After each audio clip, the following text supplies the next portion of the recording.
In Alchemy, they talk about the 3 philosophical principles of sulfur, mercury, and salt.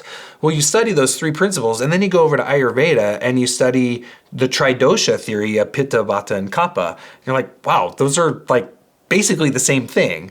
And then you go over to Chinese medicine and you learn things like the 3 treasures, like Qi, Jing, and Shen. And it's like, those are pretty darn close to these other threefold patterns too.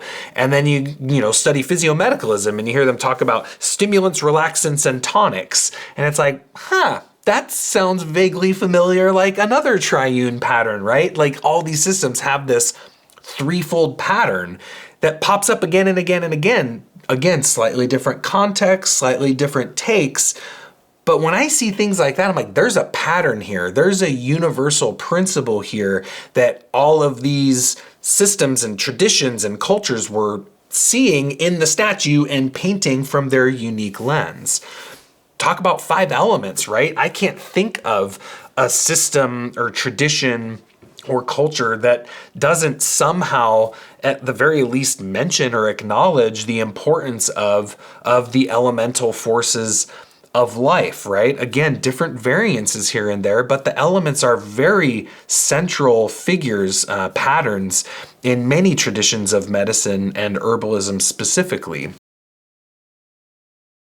One thing I learned from one of my teachers and mentors, someone I really look up to, Paul Bergner, he always says, if you're working with a person and the first thing that you think of is what herbs you're going to give them, you've completely overlooked what it means to be holistic.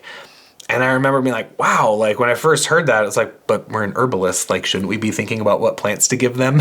And it was like, but what I've realized he's talking about is that people get sick because of the way they live oftentimes. Like very common, like a majority of the diseases that we see in Western culture are lifestyle-based diseases, right?